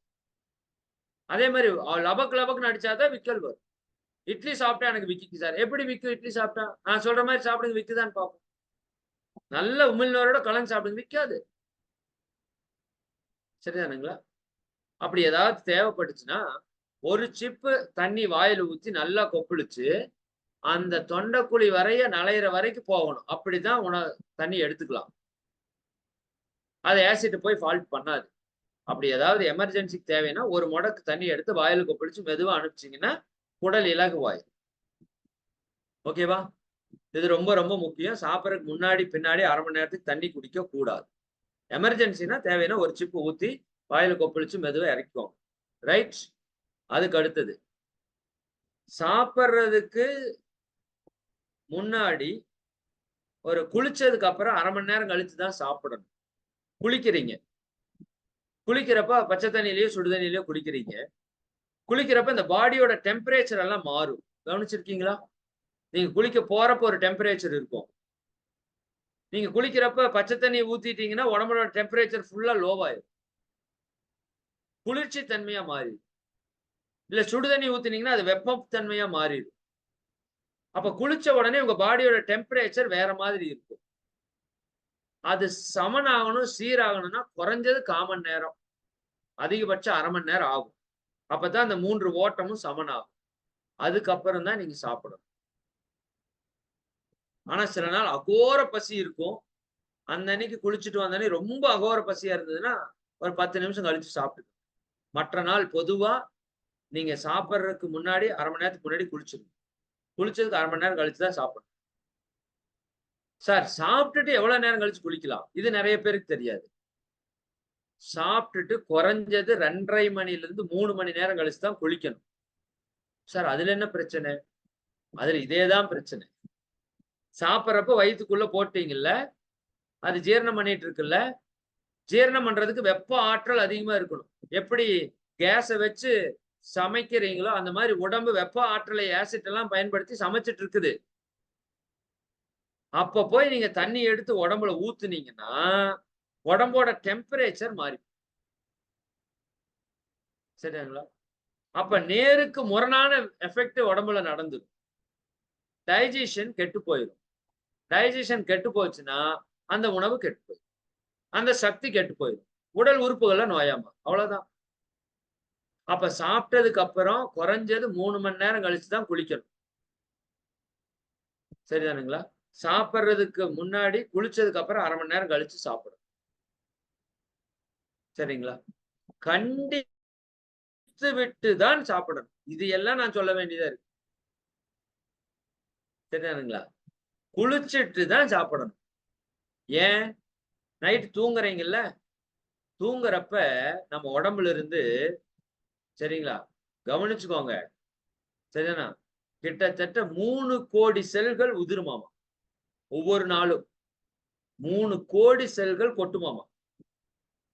உடம்புல இருந்து டெய்லியும் 3 கோடி செல் கொட்டும். 3 கோடி செல் உற்பத்தி ஆகுமாம் அந்த உடம்புல.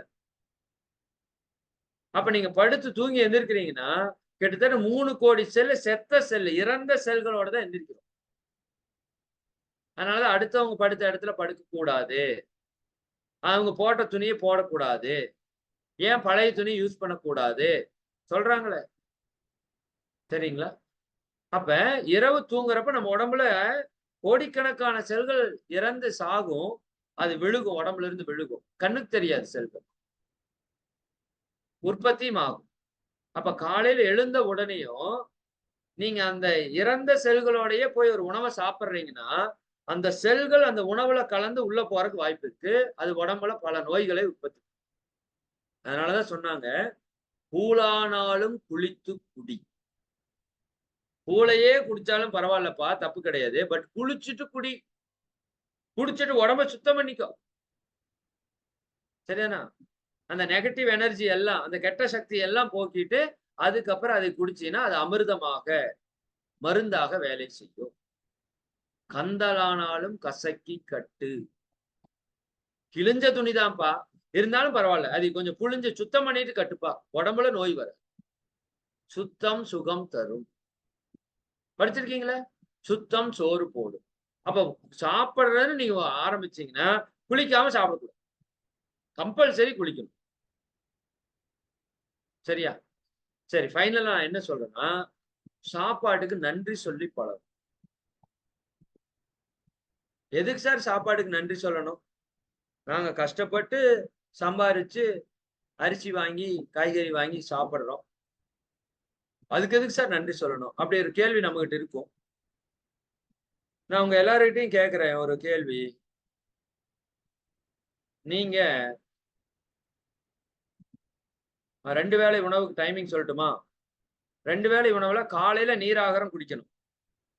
நீர் ஆகாரம் குடிச்சுக்கலாம். இல்லாட்டி ஜூஸ் குடிச்சுக்கலாம். இல்லாட்டி பழங்கள் சாப்பிட்டுக்கலாம். இல்லாட்டி கஞ்சி எடுத்துக்கலாம். ஆனா இட்லி, அவலு இதெல்லாம் எதுவுமே எடுக்கக்கூடாது. 2 வேளை உணவு சாப்பிடுறவங்களுக்கு காலையில 7 மணி, 8 மணிக்கு நீர் ஆகாரம். பழைய தண்ணி, புளி தண்ணி, கம்மங்கூழ் தண்ணி இருக்கு இல்லையா? அந்த தண்ணி குடிக்கணும். இது இல்லைன்னா பழங்கள், பழச்சாறுகள், இளநீர், தேங்காய் பால் எடுத்துக்கலாம். சரிதானுங்களா? இல்லாட்டி கஞ்சி உணவு அளவா எடுத்துக்கணும். கஞ்சி மட்டும் 1 டம்ளர் குடிச்சுக்கலாம்.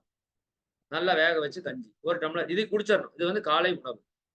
இது வந்து நீராகாரம்னு சொல்லுது. உணவு பட்டியல்ல வராது. சரியாங்களா?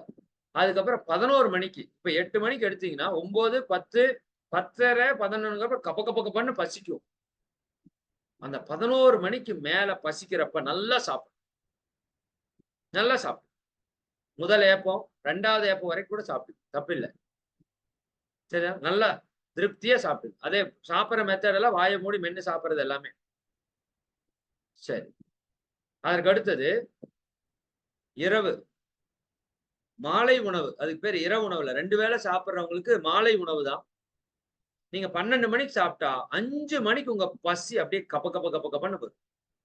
11 மணி, 12 மணிக்கு சாப்பிட்டுருந்தீங்கன்னா, 5 மணிக்கு கப கபன்னு பசிக்கும். அந்த நேரத்துல சாப்பிடுங்க. 5 டூ 6க்குள்ள சாப்பிட்டு முடிச்சுருங்க. அதுக்கப்புறம் எதுவும் சாப்பிட ஒரு வேளை உணவு உண்பவன் யோகி. யோகிகள் எத்தனை வேளை உணவு உண்பாங்க?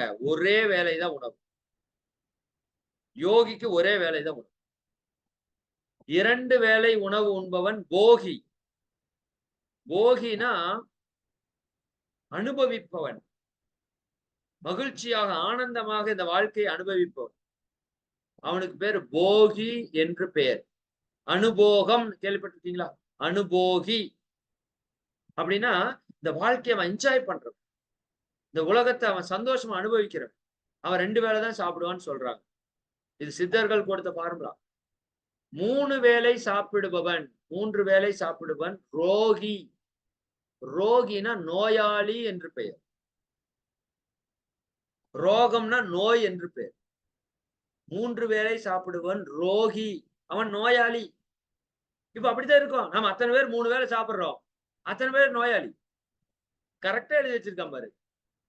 நம்ம முன்னோர் 2 வேளை தான் சாப்பிட்டான், அவன் போகி, சந்தோஷமா இருந்தான். 100 வருஷம் உயிர் போனாலும் போகல, இன்னைக்கு எப்ப போகும்னு தெரியல. 3 வேளை சாப்பிடுற ரோகி. சிலர் 4 வேளை சாப்பிடுற இருக்கான், அவன் துரோகி. அடுத்தவன் உணவை பறித்து திங்கிற துரோகி 4 வேளை சாப்பிடுற. நாம 10 வேளை சாப்பிடுறோம்.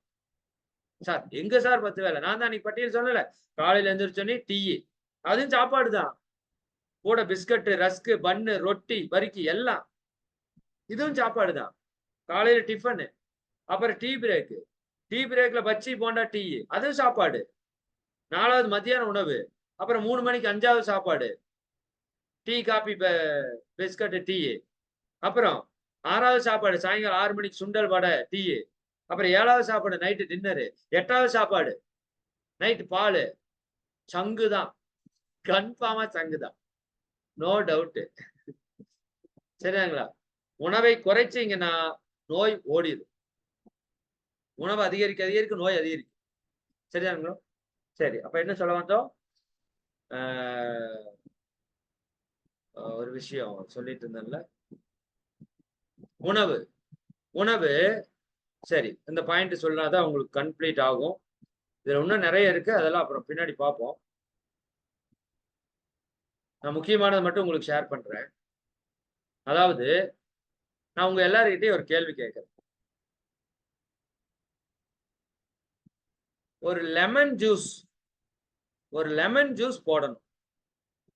லெமன் ஜூஸ் சரிதானா?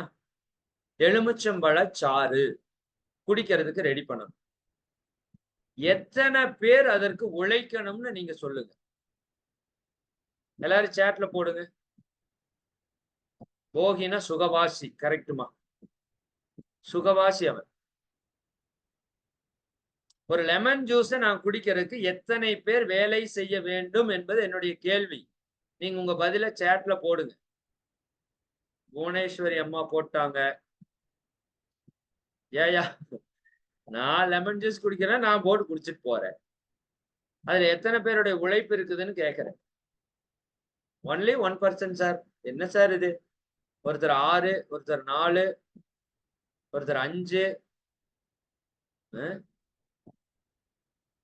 சாப்பாடுக்கு நன்றி சொல்லணுங்கிறத பேசிட்டு இருக்க. நன்றி. அன்கவுண்டபிளா? யாரு? முகேஷ் குமார். அவர் என்ன சொல்றாரு? அன்கவுண்டபிள் லெமன் ஜூஸ்க்கு. சரிதானா? உங்களுக்கு எல்லாம் ஒரே இதா இருக்குல்ல. மோர் தென் 5 மெம்பர்ஸ். 1 பல பேர், விவசாயி, வியாபாரி, சமையல் பண்றவங்க. எவ்வளவு பேர் கவுண்டிங்ல போடணும்? 10 பேர். எக்ஸலண்ட். நம்பர் ஆஃப் பர்சன் சொல்லுங்க எத்தனைன்னு? 3, 8. நிறைய பேர்கள். நிறையனா எத்தனை? ஒரு 10 கோடி பேர் வச்சுக்குவோமா? சரிண்ணா? எத்தனை பேர்னு சொல்லுங்க. 12 பேர், 9 பேர், 20 பேர், 15 பேர், 5 பேர், 4 பேர், 3 பேர். சரி, குறைஞ்சபட்சம் 1. அதிகபட்சம் இப்ப வந்ததுல எத்தனை வந்திருக்கு? 12 வந்திருக்கு. இன்னொருத்தர் அன்கவுண்டபிள்னு போட்டிருக்காரு. சரி, அன்கவுண்டபிள்னா கணக்கே இட முடியாது. அப்ப எத்தனை? ஒரு 800 கோடி வச்சுக்குவோமா? எத்தனை பேர் உழைப்பு? எல்லாருமே ஆன்சர் போடுங்க. இது ரொம்ப இம்பார்ட்டன்ட் கொஸ்டின். உங்க மனசுல ஆழமா போய் தைக்கணும் இந்த கொஸ்டின். எனக்கெல்லாம் இந்த ஆன்சரை கேட்டுட்டு அப்படியே ஒரு செகண்ட், ஒவ்வொரு மகரிஷியோட ஒரு விஷயத்தெல்லாம் கேட்டோம்னா அப்படியே ஆடி போயிடும். சரிதாங்களா? அட இத்தனை விஷயம் நடக்காடா இயற்கையில. Okay, very good. ஒரு 100 பேர் நீங்க அதிகபட்சம் 1000 பேர் யோசிப்பீங்க. அதுக்கு மேல யோசிக்க முடியாது. சரியா? ஓகே. எத்தனை பேரோட உழைப்புன்னு கேட்டேன். சூப்பர். சரி, மகரிஷி என்ன விடை சொல்றாங்கன்னு பார்ப்போம். மகரிஷி சொல்ற விடையை பார்த்தா தானே உண்மை என்னன்னு புரியும். சரியா? சரி, மகரிஷி என்ன சொல்றாங்கன்னா, ரொம்ப சிம்பிள். நான் சொல்றது இப்ப நீங்க கவனமா நோட் பண்ணிட்டு வரணும். இது ஒரு மிகப்பெரிய ஞானம். இந்த ஒரு ஞானம் வந்தாலே நமக்கு பல விஷயங்கள் நமக்கு புலப்படும் இயற்கையில. நல்லா புரிஞ்சுக்கணும். இப்போ லெமன் ஜூஸ் நான் போடுறேன். இந்த லெமன் ஜூஸ் நான் போடுறதுக்கு எத்தனை பேரோட உழைப்பு அந்த லெமன் ஜூஸ்க்குள்ள இருக்கணும் அப்படின்னு நான் வந்து ஒரு கணக்கு போடுறேன். இப்போ உதாரணத்திற்கு அந்த லெமன் ஜூஸ் போடுறதுக்கு ஒண்ணு லெமன் வேணும், எலுமிச்சம்பழம் வேணும், சர்க்கரை வேணும், தண்ணீர் வேணும். சரிதானா? அதைய பிடிச்சு குடிக்கிறதுக்கு ஒரு டம்ளர் வேணும். ஓகேவா? இல்ல அதை அறுத்து புழியறதுக்கு ஒரு கத்தி வேணும். இதெல்லாம் வேணும். சரியா? இப்ப அந்த லெமன் ஜூஸ குடிக்கிறதுக்கு ஒரு டம்ளர மட்டும் நான் கணக்கு சொல்றேன். அந்த லெமன் ஜூஸ் நான் குடிக்கணும்னா ஒரு டம்ளர் வேணும்ல? அப்ப டம்ளரோட உழைப்பு லெமன் ஜூஸ குடிக்கிறதுக்குள்ள இருக்குல்ல? அந்த டம்ளர் இல்லாட்டி என்னால ஜூஸ் குடிக்க முடியாதுல்ல? அப்ப நான் லெமன் ஜூஸ் குடிக்கிறதுக்கு அந்த டம்ளரோட உழைப்பு உள்ள இருக்கு. நான் லெமன பத்தி பேசல, சர்க்கரை பத்தி பேசல, அல்லது தண்ணிய பத்தி பேசல, கத்திய எத பத்தி பேசல. அதை புடிச்சு குடிக்கிறதுக்கு ஒரு டம்ளர் இருக்கு. அத பத்தி மட்டும் பேசுறேன் பாருங்க. இப்போ அந்த டம்ளர் என் வீட்ல இருக்கு. என் வீட்டுக்கு அது எங்கிருந்து வந்தது அப்படின்னா, இங்க பக்கத்தால ஒரு பாத்திர கடை இருக்கு. ஒரு 1 கிலோமீட்டர்ல. அந்த பாத்திர கடையிலிருந்து நான் அந்த டம்ளர வாங்கிட்டு வர்றேன். சரியா? கரெக்ட்டா? நல்லா புரிஞ்சுக்கோங்க. லெமன் ஜூஸ்க்குள்ள இந்த டம்ளரோட உழைப்பு இருக்கு. நான் குடிக்கணும்னா அதனோட உழைப்பு வேணும். இந்த பாத்திர கடையிலிருந்து அந்த டம்ளர நான் வாங்கிட்டு வர்றேன். சரியா? இந்த கேப்ல அந்த டம்ளருக்குள்ள எத்தனை பேருடைய உழைப்பு உள்ள போயிருக்குன்னு நீங்க கணக்கு போடுங்க. இப்போ அந்த பாத்திர கடையிலிருந்து என் வீட்டுக்கு அந்த டம்ளர் வாங்கிட்டு வந்திருக்கேன். அப்ப அந்த டூ வீலர் வழியா நான் அந்த டம்ளர வாங்கிட்டு வந்தேன் இல்லையா? அப்ப அந்த டூ வீலரோட உழைப்பு அந்த டம்ளருக்குள்ள இருக்குமா? கண்டிப்பா இருக்கும். ஒரு டிரான்ஸ்போர்ட்ங்க. இப்போ நீங்க கேரட் வாங்குறீங்க. விளைவிக்கிற இடத்துல ரூ. 10 கிலோன்னு வச்சுக்கங்க. இங்க கொண்டாந்து லாரியில இறங்குனா அதுக்கு விலை ரூ. 15 வருது. ஏன்? Transport charge. அந்த லாரியோட தேய்மானம், ஃபியூல், டிரைவர் சார்ஜ் எல்லாமே எதுல வந்துருச்சு இப்போ? அந்த கேரட்டுக்குள்ள வந்துருச்சு. புரியுதா? அத்தனை பேரோட உழைப்பு கேரட்டுக்குள்ள வந்துருச்சு. அப்ப அது போல நான் அந்த கடையில இருந்து அந்த டம்ளர் எங்க வீட்டுக்கு வாங்கிட்டு வந்தேன்ல, ஒரு டூ வீலர் வச்சிருந்தேன்ல, அந்த டூ வீலர் வழியா வாங்கிட்டு வந்தேன்னா, அந்த டூ வீலரோட உழைப்பு டம்ளருக்குள்ள போயிருச்சு. டூ வீலர்ல எத்தனை ஸ்பேர் பார்ட்ஸ் இருக்கு? சும்மா சொல்லுங்க. ஒரு 100 வச்சுக்கோங்க. சும்மா டயரு, இன்ஜினு, டேங்க்கு, ஹேண்டில் பாரு இது எல்லாமே சேர்த்து டேங்க் இதெல்லாம் சேர்த்து ஒரு 100 வச்சுக்கோங்க. உள்ள இருக்கிற செயினு, உள்ள இருக்கிறதெல்லாம் வச்சு ஒரு 100 பார்ட். 100 பார்ட் எத்தனை பேர் செஞ்சிருப்பான்? அப்ப அத்தனை பேருடைய உழைப்பு எதுல இருக்கு? அந்த டூ வீலர் இருக்கு. அந்த டூ வீலரோட உழைப்பு அந்த டம்ளருக்குள்ள வந்துருச்சு. நான் சொல்றது புரியுதா? கொஞ்சம் யோசிச்சீங்கன்னா தான் புரியும். சிம்பிளான விஷயம் தான். யாரோ சொல்றாங்க, நீங்க போய் நடந்து போய் வாங்கிட்டு வந்திருக்கலாம்ல. அப்படியா? சரி, நீங்க நடந்து போறீங்கல்ல, ரோடு போட்டிருக்குல்ல. எவனோ ஒருத்தன் ரோலர் வச்சு தான் அந்த ரோடு போட்டிருப்பான். அந்த ரோட்ட பயன்படுத்துறீங்கல்ல. சரிதானுங்களா? அந்த ரோலர் எத்தனை பேர் வேலை செஞ்சிருப்பான்? அதுல எத்தனை ஸ்பேர் பார்ட்ஸ் இருக்கு? அத்தனையினுடைய உழைப்பு ரோட்ல இருக்கா? ரோட்ட நீங்க பயன்படுத்துறீங்களா? அப்ப அதற்குள்ள அந்த டம்ளருக்குள்ள அந்த ரோட்டோட உழைப்பு வந்துருச்சா? தார் போடுறதுக்கு எத்தனை மிஷின் இருக்கு? யோசிங்க.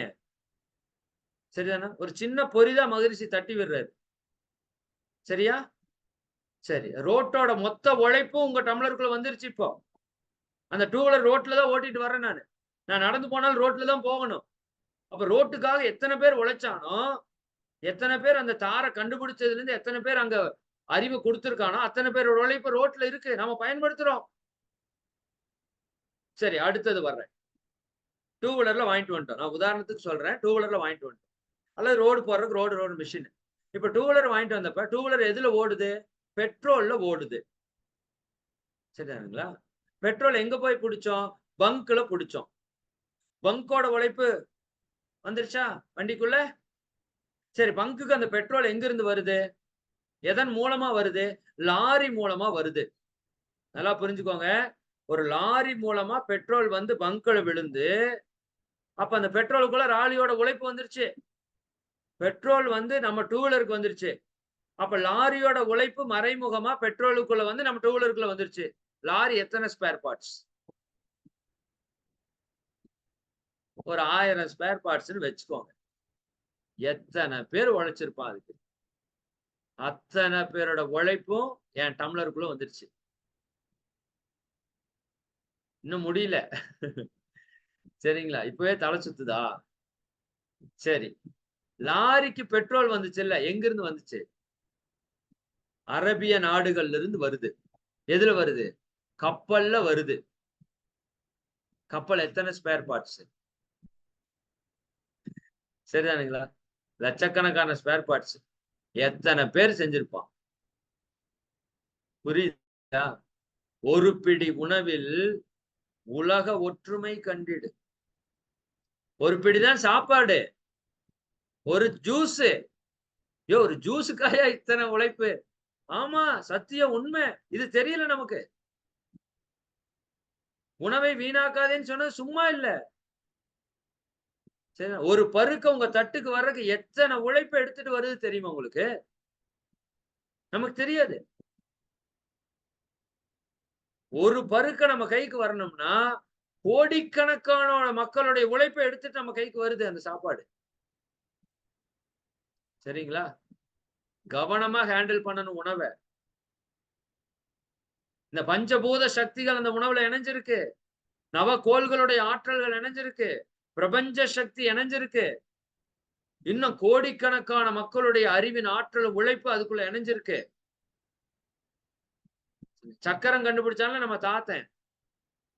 அவனோட உழைப்பு வரைக்கும் அந்த வண்டி சக்கரத்தில் இருக்கு.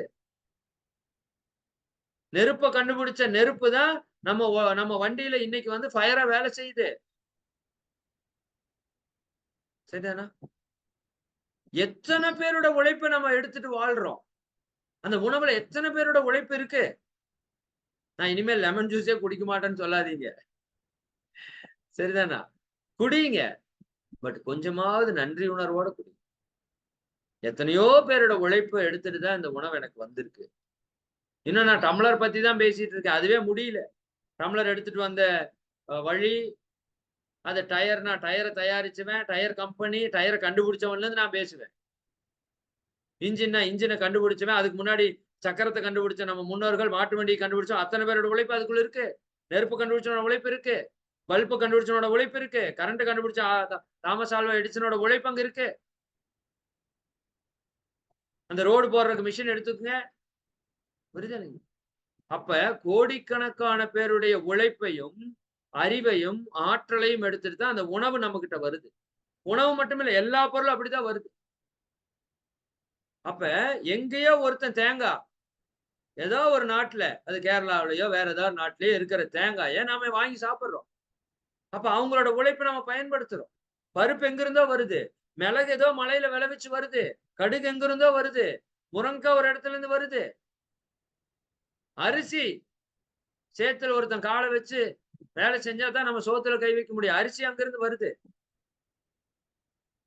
அப்போ இந்த உலகம் முழுக்க உழைப்பு. பெட்ரோல் சவுதி அரேபியால ஒருத்தர் பெட்ரோல் கிணத்துக்குள்ள இறங்கி வேலை செய்யறவருக்கு எனக்கும் ஒரு பங்கு இருக்கு.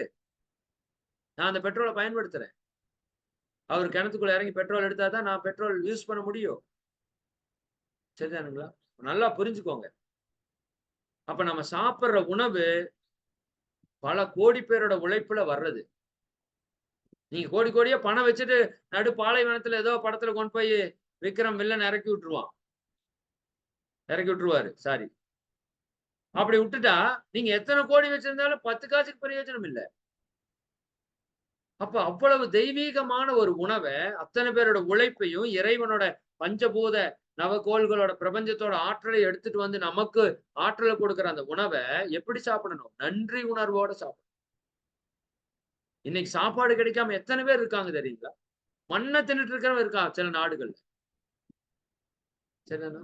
இந்தியால 30 கோடி பேருக்கு 2 வேளை உணவு தான் கிடைக்குது. ஒரு வேளை உணவு கிடைக்கிறது இல்லைன்னு ஒரு ஸ்டேட்டஸ் சொல்றான். இந்திய தேசத்துல 30 கோடி பேருக்கு ஒரு வேளை உணவு கிடையாது. அவ்வளவு வறுமை ஏழ்மையில இருக்கிறோம்.